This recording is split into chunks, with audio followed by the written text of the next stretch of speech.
ನಮಸ್ಕಾರ. ರಿವ್ಯೂ ಚಾನಲ್ಗೆ ಸ್ವಾಗತ. ನಾನು ಸೌಖ್ಯ ಗಾಂವ್ಕರ್. ಸುಳ್ಳು ಹೇಳಿ ಸಿಕ್ಕಾಕೊಂಡ್ರ ರಾಹುಲ್ ಗಾಂಧಿ. LOP ವಿರುದ್ಧ ಸಾಕ್ಷಿ ಬಿಟ್ಟ ಮೋದಿ ಟೀಮ್. ಬಿಜೆಪಿ ಈಗ ರಾಹುಲ್ ಗಾಂಧಿಯವರ ಮತ್ತೊಂದು ಸೇರ್ಪಡೆ, ಇದು ಭಾರತದ ವಿರುದ್ಧ ಮಾಡ್ತಿರುವ ಕೆಲಸಗಳಿಗೆ ಅಂತ ಮುಗಿಬೀಳ್ತಾ ಇದೆ. ತಮ್ಮ ಅಭ್ಯಾಸ ಬದಲಾಯಿಸ್ಕೊಳ್ಳದೆ ಇದ್ರೆ ಬಹಳ ಕಷ್ಟ ಆಗತ್ತೆ ರಾಹುಲ್ ಗಾಂಧಿಯವ್ರಿಗೆ ಅಂತ ಈಗ ಕಿಡಿಕಾರ್ತಾ ಇದೆ. ಏನಾಗಿದೆ ಹಾಗಾದರೆ? ರಷ್ಯಾ ಅಧ್ಯಕ್ಷ ಪುಟಿನ್ ಬಂದಿರೋ ಹೊತ್ತಲ್ಲಿ ದೇಶದ LOP ವಿರುದ್ಧ, LOP ಅಂದರೆ ತುಂಬ ಇಂಪಾರ್ಟೆಂಟ್ ರೋಲ್. ಅದು ದೇಶದಲ್ಲಿ PM-ಗೆ ಶ್ಯಾಡೋ PM ಆಗಿ ಕೆಲಸ ಮಾಡುವಂಥ ಒಂದು ಜಾಗ, ಅದು ಮಹತ್ವದ ಹುದ್ದೆ. ಅದು LOP ವಿರುದ್ಧ ಈಗ BJP ನಾಯಕರು ದಾಖಲೆಯನ್ನು ಬಿಟ್ಟಿದ್ದಾರೆ. ಆನ್ಸರ್ ಮಾಡಿ ಈಗ ಅಂತ. ಏನಿದು ಹಾಗಾದರೆ?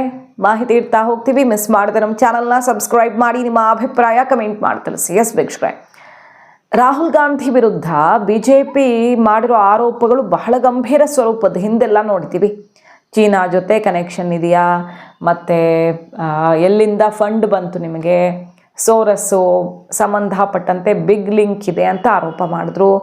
ಮೊನ್ನೆ ಈ ವೋಟ್ ಚೋರಿ ಆಯ್ತಲ್ಲ, ವೋಟ್ ಚೋರಿಯ ಎಲ್ಲ PPT ರೆಡಿಯಾಗಿದ್ದೇ ಬೇರೆ ದೇಶದಲ್ಲಿ, ಪಕ್ಕದ ಮ್ಯಾನ್ಮಾರಲ್ಲಿ ಕೂತು ಯಾರು ರೆಡಿ ಮಾಡಿದ್ದಾರೆ, ಏನಾಗಿದೆ ಅನ್ನೋದು ಗೊತ್ತು ಅಂತ ಗಂಭೀರ ಸ್ವರೂಪದ ಆರೋಪ ಮಾಡಿದ್ರು. ಹೋದಾಗ ಬಂದಾಗ, ವಿದೇಶಕ್ಕೆ ಹೋದಾಗ ಎಲ್ಲ ರಾಹುಲ್ ಗಾಂಧಿಯವರು ಸದಾ ಭಾರತದ ವಿರುದ್ಧ ಅಲ್ಲಿ ದ್ವೇಷ ಬೆತ್ತೋ ಕೆಲಸ ಮಾಡಿ ಬರ್ತಾರೆ ಅಂತ ಆರೋಪ ಮಾಡ್ತಾರೆ. ವಿದೇಶದ ವೇದಿಕೆಗಳಲ್ಲಿ ಮೋದಿ ಬೈಯೋದಕ್ಕೆ ಹೋಗಿ ಕಡೆಗೆ ದೇಶಕ್ಕೆ ಹಾನಿಯಾಗೋ ಕೆಲಸ ಮಾಡಿ ಬರ್ತಾರೆ ರಾಹುಲ್ ಗಾಂಧಿಯವರು ಅಂತ ಆಕ್ರಮಣ ಮಾಡ್ತಾನೆ ಇರುತ್ತೆ BJP. ಅದರಲ್ಲೂ ಭಾರತದ ಇಂಟರ್ನಲ್ ವಿಷಯಗಳಲ್ಲಿ ವಿದೇಶಗಳು ತಲೆ ಹಾಕಬೇಕು ಅಂತ ಅದು ಹೆಂಗೆ ಕರೀತಾರೆ ಇವರು ಅಂತ ರಾಹುಲ್ ಗಾಂಧಿಯವ್ರ ವಿರುದ್ಧ ಸದಾ ಸಿಡಿತಾ ಇರುತ್ತೆ ಅಲ್ವಾ ಆಕ್ರೋಶ. ಈಗ ನೋಡಿ, ಪುಟಿನ್ ಬಂದಿರೋ ಹೊತ್ತಲ್ಲಿ ಚೀನಾ ಕ್ಲೋಸ್ ಆಗಿ ವಾಚ್ ಮಾಡ್ತಿದೆ, ಇದನ್ನು ಅಮೆರಿಕ ನೋಡ್ತಿದೆ, ಇಡೀ ಜಗತ್ತು ನೋಡ್ತಾ ಇದೆ. ಭಾರತಕ್ಕೆ ತುಂಬ ಇಂಪಾರ್ಟೆಂಟು, ಭವಿಷ್ಯ ಬದಲಿಸೋ ಡೀಲ್ ಆಗ್ತಿದೆ ಭಾರತ ರಷ್ಯಾದ ನಡುವೆ. ಇಡೀ ಜಗತ್ತು ಭಾರತವನ್ನು ತಡೆಯೋದಕ್ಕೆ ನೋಡಿದ್ರೂ ಕೂಡ ಮೋದಿ ಮತ್ತು ಪುಟಿನ್ ಯಾವ ಕಾರಣಕ್ಕೂ ಕೈ ಜೋಡಿಸಿ ನಡೀತಿರುವಂಥ ತಮ್ಮ ದಾರಿಯನ್ನು ಬದಲಿಸೋದಕ್ಕೆ ರೆಡಿ ಇಲ್ಲ. ಅದು ಬಲಿಷ್ಠ ರಾಷ್ಟ್ರಗಳಿಗೆ, ಸೋ ಕಾಲ್ಡ್ ಬಲಿಷ್ಠ ರಾಷ್ಟ್ರಗಳಿಗೆ ಆಘಾತಕ್ಕೆ ಕಾರಣ ಆಗಿದೆ. ಈ ಹೊತ್ತಲ್ಲಿ ತುಂಬ ಇಂಪಾರ್ಟೆಂಟ್ ಡೆವಲಪ್ಮೆಂಟ್ ಆಗ್ತಿರೋ ಹೊತ್ತಲ್ಲಿ ರಾಹುಲ್ ಗಾಂಧಿಯವರು ನಿನ್ನೆ ಒಂದು ಖ್ಯಾತೆ ತೆಗೆದ್ರು. ಏನಂತ? ನನಗೆ ಮೀಟ್ ಮಾಡೋಕ್ಕೆ ಬಿಡ್ತಿಲ್ಲ ಅಂತ, ಮತ್ತು ಇನ್ಸೆಕ್ಯೂರಿಟಿಯಿಂದ ಬಿಡ್ತಿಲ್ಲ. ಹಿಂದೆಲ್ಲ ಫಾರಿನ್ ಡೆಲಿಗೇಷನ್ ಬಂದಾಗ ಬಿಡೋದು ಪದ್ಧತಿ, ಅದನ್ನು ಮುರಿದು ಈಗ ಹೊಸ ರೀತಿಯಲ್ಲಿ ಟ್ರೆಡಿಷನ್ ಶುರು ಮಾಡಿದ್ದಾರೆ. ನಮ್ಮನ್ನು ಭೇಟಿ ಮಾಡ್ತಿರೋ ರೀತಿ ತಡೀತಿದ್ದಾರೆ ಅಂತೆಲ್ಲ ಹೇಳಿದ್ರು. BJP ಮುಗಿಬಿತ್ತು. ಏನು ನಿಮ್ಮ ಮಾತಿನ ಅರ್ಥ ಏನು, ಜಗತ್ತಿಗೇನು ಸಂದೇಶ ಹೋಗುತ್ತೆ ಅಂತ ಯೋಚನೆ ಮಾಡಿದ್ದೀರಾ ಅಂತ ಈಗ ಅಫಿಷಿಯಲ್ ಆನ್ಸರ್ ಬಂದಿದೆ ನೋಡಿ. ಫೋಟೋಸ್ ಕೂಡ ರಿಲೀಸ್ ಆಗಿದೆ ರಾಹುಲ್ ಗಾಂಧಿ ಅವ್ರದ್ದು. ಅವರು LOP ಆದಾಗಿನಿಂದ ಎಷ್ಟು ಫಾರಿನ್ ಡೆಲಿಗೇಷನ್ನು, ಯಾವ್ಯಾವ ದೇಶದ ನಾಯಕರನ್ನು ಭೇಟಿ ಮಾಡಿದ್ದಾರೆ ಅನ್ನೋದು ಒಂದು. ಇವ್ರಿಗೆ ಪ್ರೋಟೋಕಾಲ್ ಮತ್ತು ಯಾವ ರೀತಿ ನಡೆಯುತ್ತೆ ಫಾರಿನ್ ಡೆಲಿಗೇಷನ್ ಬಿಸ್ನೆಸ್ಸು ಅನ್ನೋದ್ರ ಬಗ್ಗೆ ಪಾಪ ಹೆಚ್ಚಿನ ಅರಿವಿಲ್ಲ ಅನಿಸುತ್ತೆ ಅಂತ ಈಗ ಅಫಿಷಿಯಲ್ ಸ್ಟೇಟ್ಮೆಂಟೇ ರಿಲೀಸ್ ಆಗಿದೆ ನೋಡಿ. ಏನಂತ ಹೇಳಿದ್ದಾರೆ ಹಾಗಾದರೆ? MEA ಕಡೆಯಿಂದಾನೆ, ಅಂದರೆ ಎಕ್ಸ್ಟರ್ನಲ್ ಅಫೇರ್ ಮಿನಿಸ್ಟ್ರಿ ಕಡೆಯಿಂದಾನೆ, ವಿದೇಶಾಂಗ ಇಲಾಖೆ ಕಡೆಯಿಂದಾನೆ ರಾಹುಲ್ ಗಾಂಧಿಯವರ ವಿರುದ್ಧ ಅಸಲಿಯತ್ತೆ ಏನು, ಇವರು ಹೇಳ್ತಿರೋದು ಏನು ಅನ್ನೋದಕ್ಕೆ ಉತ್ತರ ಮತ್ತು BJP ದಾಖಲೆ ಫೋಟೋಸನ್ನು ಕೂಡ ಇಟ್ಟಿದೆ. ಯಾವಾಗಲೂ ಫಾರಿನ್ ಡೆಲಿಗೇಷನ್ ಬಂದಾಗ ಗೌರ್ಮೆಂಟ್ ಕೆಲಸ ಏನು? ಸರ್ಕಾರದ ಅಫಿಷಿಯಲ್ಸ್ ಮತ್ತು ಇನ್ಸ್ಟಿಟ್ಯೂಷನ್ಸ್ ಜೊತೆಗೆ ಮಾತ್ರ ಮೀಟಿಂಗನ್ನು ಸರ್ಕಾರ ಅರೇಂಜ್ ಮಾಡುತ್ತೆ. ಔಟ್ಸೈಡ್ ಮೀಟಿಂಗ್ಸನ್ನು ಫಾರಿನ್ ಡೆಲಿಗೇಷನ್ನೇ ಡಿಸೈಡ್ ಮಾಡುತ್ತೆ. ಅಂದರೆ ಪುಟಿನ್ LOP ರಾಹುಲ್ ಗಾಂಧಿ ಅವ್ರನ್ನ ಭೇಟಿ ಮಾಡಬೇಕಂದ್ರೆ ಅದನ್ನು ಅವರೇ ಡಿಸೈಡ್ ಮಾಡಬೇಕು, ಭಾರತ ಸರ್ಕಾರ ಅಲ್ಲ, ಮೋದಿ ಅಲ್ಲ, ಅಮಿತ್ ಶಾ ಅಲ್ಲ, ಜೈಶಂಕರ್ ಅಲ್ಲ. ಆ ಕಾಮನ್ ಸೆನ್ಸ್ ಇವ್ರಿಗೆ ಇದೆಯಾ ಇಲ್ವಾ ಅಂತ ಈಗ ಮುಗಿಬಿದ್ದಿದ್ದಾರೆ. ರಾಹುಲ್ ಗಾಂಧಿಯವರು 2024 ಜೂನ್ 9ಕ್ಕೆ LOP ಆದರು. ಅಲ್ಲಿಂದ ಇಲ್ಲಿ ತನಕ ಇವರು ಫಾರಿನ್ ಯಾವುದೇ ನಾಯಕರನ್ನ ಭೇಟಿ ಆಗಿಲ್ವಾ? ಭೇಟಿ ಆಗುವಂಥ ಸಂದರ್ಭ ಸಿಕ್ಕಾಗ ಖಂಡಿತ ಅವಕಾಶ ಸಿಕ್ಕಿದೆಯಾ ಇಲ್ವಾ ಅವ್ರಿಗೆ? ಆದರೆ ಫಾರಿನ್ ಡೆಲಿಗೇಷನ್ನೇ ಮೀಟ್ ಆಗೋಕ್ಕೆ ಬಯಸ್ತಿಲ್ಲ ಅಂದಾಗ ನಾವೇನು ಮಾಡೋಕ್ಕಾಗಲ್ಲ ಅನ್ನೋದನ್ನು ಖಂಡಿತವಾಗಿ ತೀಕ್ಷ್ಣವಾಗಿ ವಾಗ್ದಾಳಿ ನಡೆಸಿದ್ದಾರೆ. ಯಾರ್ಯಾರನ್ನು ಮೀಟ್ ಆಗಿದ್ದಾರೆ ರಾಹುಲ್ ಗಾಂಧಿ ಇದುವರೆಗೆ ಅವರು LOP ಆಗಿದ್ದಾಗಿಂದ ನೋಡಿ ಅಂತ ಫೋಟೋಸು ರಿಲೀಸ್ ಮಾಡಿ ಲಿಸ್ಟು ಇಡಲಾಗಿದೆ. ಮಲೇಷ್ಯಾ PM ಅನ್ವರ್ ಇಬ್ರಾಹಿಂ ಅವರನ್ನು 21 ಆಗಸ್ಟ್ 2024ರಲ್ಲಿ ರಾಹುಲ್ ಗಾಂಧಿ ಭೇಟಿಯಾಗಿದ್ದಾರಾ ಇಲ್ವಾ? ಮಾರಿಷಿಯಸ್ PM ನವೀನ್ ಚಂದ್ರ ಅವರನ್ನು 16 ಸೆಪ್ಟೆಂಬರ್ 2025 ಮೊನ್ನೆ ಭೇಟಿಯಾಗಿದ್ದಾರಾ ಇಲ್ವಾ? ಅವಕಾಶ ಸಿಕ್ಕಿದೆಯಾ ಇಲ್ವಾ ಅವ್ರಿಗೆ? ನ್ಯೂಜಿಲ್ಯಾಂಡ್ PM ಕ್ರಿಸ್ಟೋಫರ್ ಬಂದಾಗ 8 ಮಾರ್ಚ್ 2025 ಭೇಟಿಯಾಗಿದೆ. ವಿಯೆಟ್ನಾಂ PM ಜೊತೆಗೆ ಭೇಟಿಯಾಗಿದೆ. ರಾಹುಲ್ ಗಾಂಧಿ ಮತ್ತು ಕಾಂಗ್ರೆಸ್ ಪಾರ್ಟಿ ಅಫಿಷಿಯಲ್ ವರ್ಕ್ ಈಗ ಭಾರತದ ವಿರುದ್ಧ ಅಪಪ್ರಚಾರ ಮಾಡೋದಾ ಅಂತ ಡೌಟ್ ಆಗ್ತಿದೆ ಅಂತ ಈಗ ಮುಗಿಬಿದ್ದಿರೋದು BJP. ಎಲ್ಲ ಫೋಟೋಸನ್ನು ಸೋನಿಯಾ ಗಾಂಧಿ ಅವ್ರು ಭೇಟಿಯಾಗಿರೋದು, ರಾಹುಲ್ ಗಾಂಧಿ ಅವ್ರು ಭೇಟಿಯಾಗಿರೋ ಫೋಟೋಸ್ ಇಟ್ಟು ಇವರೆಲ್ಲ ಯಾರು ಮತ್ತೆ ಈಗ ಫಾರಿನ್ ಡೆಲಿಗೇಷನ್ ಬಂದಾಗ ಅವರು ಹೊರಗಡೆ ಏನೇ ಪ್ರೋಗ್ರಾಮ್ ಇದ್ರು ಅವರೇ ಫಿಕ್ಸ್ ಮಾಡ್ಕೊಳ್ಬೇಕು. ಈ ದೇಶದಲ್ಲಿ ಹೊರಗಡೆಯವ್ರ ಜೊತೆ ರಾಹುಲ್ ಗಾಂಧಿ ಅವರ ಮೀಟಿಂಗನ್ನು ತಡೀತಾ ಇದೆ ಕೇಂದ್ರ ಸರ್ಕಾರ ಅನ್ನೋದಾದರೆ ಹೌದಪ್ಪ ಅಂತ ಅನ್ಬೋದಿತ್ತು. ನಡೆದಿಲ್ವಾ ಮೀಟಿಂಗ್ಸು? ಪುಟಿನ್ ಬಯಸಿದ್ರೆ ನೀವು ಮೀಟ್ ಆಗಬಹುದಿತ್ತು ಅಂತ ಹೇಳ್ತಿರೋದು ಅಧಿಕೃತವಾಗಿ. ಮತ್ತು ಹೊರಗಡೆ BJP ಹೆಂಗೆ ತಿರುಗಿಸ್ಕೊಡ್ತಿದೆ ರಾಹುಲ್ ಗಾಂಧಿ ಅವ್ರಿಗೆ ಅಂದರೆ, ನೀವು ಅಂಥ ಸ್ಟೇಚರ್ ಬೆಳೆಸ್ಕೊಳ್ಳಿ ರಾಹುಲ್ ಗಾಂಧಿ ಅವರೇ, ನಿಮ್ಮ ಬಿಹೇವಿಯರ್ ಚೇಂಜ್ ಮಾಡ್ಕೊಳ್ಳಿ ಅಂತ ಸರಿಯಾಗಿ ಕೌಂಟರ್ ಕೊಡ್ತಾ ಇದ್ದಾರೆ ರಾಹುಲ್ ಗಾಂಧಿ ಅವರ ಈ ಇನ್ಸೆಕ್ಯೂರಿಟಿ ಮೋದಿಗೆ ಅದಕ್ಕೆ ಬಿಡ್ತಿಲ್ಲ ಅನ್ನೋ ಸ್ಟೇಟ್ಮೆಂಟ್ಗೆ. ರಾಹುಲ್ ಗಾಂಧಿ ಅವರು ಹೊರದೇಶಕ್ಕೆ ಹೋಗ್ತಾರೆ, ಅಲ್ಲಿ ಹೋಗಿ ವಿದೇಶಗಳು ಮೂಗು ತೋರಿಸಿ ಭಾರತದಲ್ಲಿ ಅಂತ ಕರೆ ಕೊಟ್ಟು ಬರ್ತಾರೆ. ಭಾರತದಲ್ಲಿ ಒಡೆದಾಳುವಂಥ ವಿಷಬೀಜ ಬಿತ್ತೋದಕ್ಕೆ ನೋಡ್ತಾರೆ, ಇಲ್ಲಿ ಜಿಹಾದಿಗಳಿಗೆ ಸಪೋರ್ಟ್ ಮಾಡ್ತಾರೆ ಅನ್ನೋ ರೀತಿಯಲ್ಲೆಲ್ಲ BJPಗರು ಮುಗಿ ಬೀಳ್ತಿರೋದು. ಇವರು ಏನೇನು ಮಾಡಿಲ್ಲ ಇದುವರೆಗೆ, ನಮ್ಮ ಸಶಸ್ತ್ರ ಪಡೆಗಳಿಗೆ ಅವಮಾನ ಆಗೋ ರೀತಿಯಲ್ಲಿ ನಡ್ಕೊಂಡಿದ್ದಾರೆ. ಆಪರೇಷನ್ ಸಿಂಧೂರ ನಡೆದಾಗ, ಇದು BJP ಆರೋಪ, ಆಪರೇಷನ್ ಸಿಂಧೂರ ನಡೆದಾಗ ರಾಹುಲ್ ಗಾಂಧಿಯವರು ಎಷ್ಟು ವಿಮಾನ ಬಿತ್ತು, ಕಾಂಗ್ರೆಸ್ನವರ ಪ್ರಶ್ನೆ ಆಗಿತ್ತಲ್ವ, ಎಷ್ಟು ಜನ ನಮ್ಮವ್ರನ್ನ ಕಳ್ಕೊಂಡಿದ್ದೀವಿ ಅಥವಾ ಎಷ್ಟು ವಿಮಾನಗಳನ್ನು ಕಳ್ಕೊಂಡಿದ್ದೀವಿ, ಟ್ರಂಪ್ ಎದುರು ಮಂಡಿಯೂರಿದ್ದಾರೆ. ಸೊ ನಮ್ಮ ಸೈನ್ಯಕ್ಕೆ, ಸಶಸ್ತ್ರ ಪಡೆಗೆ ಅವಮಾನ ಅನ್ನೋ ರೀತಿಯಲ್ಲಿ ಆಕ್ರೋಶ ಸಿಡ್ದಿತ್ತು. ಅದನ್ನು ನೆನಪಿಸ್ತಿದ್ದಾರೆ. ಹೊರಗಡೆ ಹೋಗಿ ಏನು ಮಾತಾಡಿ ಬರ್ತೀರಿ ನೀವು, ಯಾರನ್ನು ಭೇಟಿ ಆಗಿ ಬರ್ತೀರಿ, ಆ ವಿಚಾರ ಪ್ರಸ್ತಾಪ ಮಾಡ್ತಿದ್ದಾರೆ.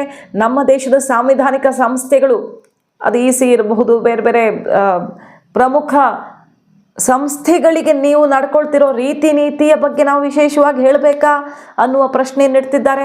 ಇಷ್ಟೆಲ್ಲ ಮಾಡಿಕೊಂಡು ದೇಶದಲ್ಲಿ ನಿಮ್ಮ ಇಮೇಜು ಹೇಗಿದೆ ಅನ್ನೋದನ್ನು ಅರ್ಥ ಮಾಡ್ಕೊಳ್ಳಿ ಅನ್ನೋ ರೀತಿ BJP ಮುಗಿ ಬೀಳ್ತಿದೆ. ಇದ್ರ ನಡುವೆ ರಾಹುಲ್ ಗಾಂಧಿ ತನ್ನನ್ನು ಕರೆದಿಲ್ಲ, ತನಗೆ ಭೇಟಿಯಾಗೋಕೆ ಬಿಡ್ತಿಲ್ಲ ಅಂತ ಈ ರೀತಿ ಕೇಂದ್ರ ಸರ್ಕಾರದ ವಿರುದ್ಧ, ಮೋದಿ ವಿರುದ್ಧ ಮುಗಿಬಿದ್ದಿರೋ ಹೊತ್ತಲ್ಲಿ ಮತ್ತೊಂದು ಶಾಕ್ ಏನಪ್ಪ ಅಂತ ಕೇಳಿದ್ರೆ, ರಾಷ್ಟ್ರಪತಿಗಳು ಔತಣಕೂಟ ಏರ್ಪಡಿಸ್ತಿದ್ದಾರಲ್ಲ ರಷ್ಯಾ ಅಧ್ಯಕ್ಷ ಪುಟಿನ್ ಅವ್ರಿಗೆ, ಅದರಲ್ಲಿ ಶಶಿ ತರೂರ್ ಅವ್ರಿಗೆ ಇನ್ವಿಟೇಷನ್ನು.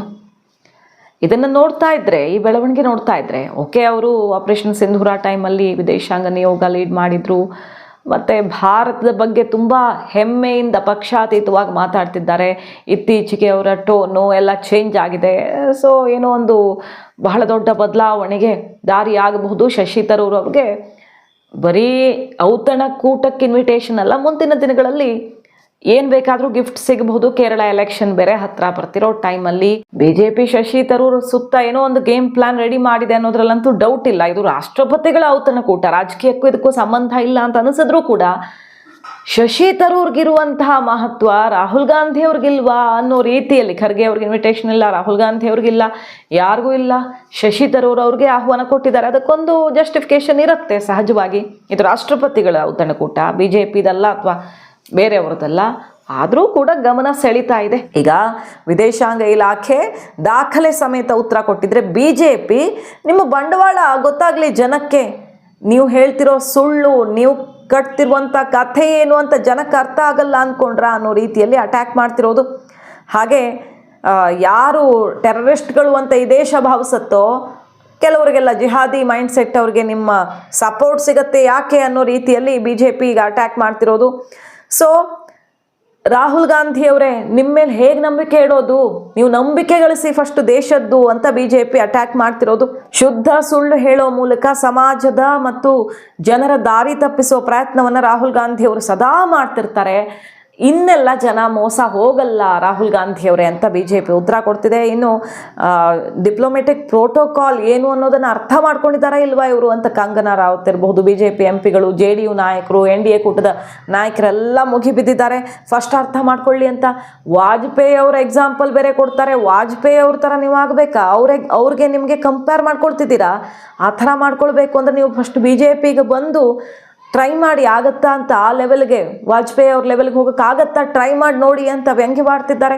ಸೊ ಹಿಂದೇನಾಗಿತ್ತು, ಯಾವ ರೀತಿ ಅವಕಾಶ ಮಾಡಿಕೊಟ್ಟಿದ್ರು ಕಾಂಗ್ರೆಸ್ ಇದ್ದಾಗ ಅನ್ನುವಂಥ ಎಕ್ಸಾಂಪಲ್ ಕೊಟ್ಟಿದ್ದಕ್ಕೆ BJP ಯಾವ್ಯಾವ ಸಮಯದಲ್ಲಿ ಯಾರು ಭೇಟಿ ಮಾಡಬೇಕು ಅನ್ನೋದನ್ನು ಯಾರು ನಿರ್ಧರಿಸ್ತಾರೆ ಅನ್ನೋದನ್ನು ಫಸ್ಟ್ ತಿಳ್ಕೊಳ್ಳಿ, ಡಿಪ್ಲೊಮ್ಯಾಟಿಕ್ ಪ್ರೋಟೋಕಾಲ್ ಅರ್ಥ ಮಾಡಿಕೊಳ್ಳಿ ಅಂತ ಮುಗಿ ಬೀಳ್ತಾ ಇದೆ. ಸೊ ಭಾರತ ರಷ್ಯಾದ ನಡುವೆ ಬಹಳ ಮಹತ್ವದ ಮಾತುಕತೆ, ಒಂದು ಐತಿಹಾಸಿಕ ಒಪ್ಪಂದ ಎಲ್ಲ ಏರ್ಪಡ್ತಿರೋ ಹೊತ್ತಲ್ಲಿ ರಾಹುಲ್ ಗಾಂಧಿ ಅವರ ವಿಚಾರ ಈಗ ಈ ಕಾಂಟ್ರವರ್ಸಿ ಈಗ ಕಿಡಿ ಹೊತ್ತಿಸಿರೋದು.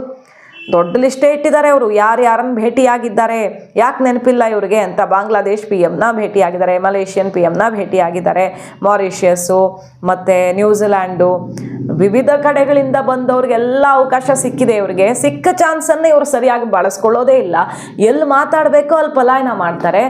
ಅವಕಾಶ ಇಲ್ಲ, ಇವ್ರಿಗೆ ಅವಕಾಶ ಸಿಗ್ತಿಲ್ಲ ಅಂದ ಕಡೆ ಬಾಯಿ ಬರ್ಕೊಂಡು ಸೀನ್ ಸೃಷ್ಟಿ ಮಾಡ್ತಾರೆ. ಈ ಹೈಡ್ರಾಮಾಗಳಿಗೆಲ್ಲ ತಲೆ ಕೆಡಿಸ್ಕೊಳ್ಬೇಡಿ, ಅವರಿಗೆ ಸರಿಯಾದ ನಾಲೆಜ್ ಇಲ್ಲ ಅನ್ನೋ ರೀತಿಯಲ್ಲಿ ಬಿಜೆಪಿ ಈಗ ಕಿಡಿಕಾರ್ತಾ ಇದೆ. हिंदुस्तान को हम भी रिप्रेजेंट करते हैं, हाँ? सिर्फ सरकार नहीं रिप्रेजेंट करती है, तो सरकार नहीं चाहती कि ऑपोजिशन के लोग बाहर के लोगों से मिले. ये ट्रेडिशन है. एक सेकंड मुझे बोलने दीजिए. ये ट्रेडिशन है, ये नॉर्म है, बट मोदी जी इस नॉर्म को फॉलो नहीं करते हैं. फॉरेन मिनिस्ट्री इस नॉर्म को फॉलो नहीं करती है. Thank you. इनसिक्योरिटी है. ಸೊ ರಾಹುಲ್ ಗಾಂಧಿ ಅವರು ಮತ್ತೆ ಎಕ್ಸ್ಪೋಸ್ ಆದ್ರ ಪುಟಿನ್ ಆಗಮನದ ಹೊತ್ತಲ್ಲಿ ಅನ್ನೋದು ಈಗ ಚರ್ಚೆಗೆ ಕಾರಣ ಆಗಿರೋ ವಿಷಯ. ಮಾಹಿತಿ ಇಷ್ಟ ಆಗಿದ್ರೆ ಮಿಸ್ ಮಾಡದೆ ನಮ್ಮ ಚಾನಲ್ನ ಸಬ್ಸ್ಕ್ರೈಬ್ ಮಾಡಿ, ನಿಮ್ಮ ಅಭಿಪ್ರಾಯ ಕಮೆಂಟ್ ಮಾಡಿ ತಿಳಿಸಿ. Thank you.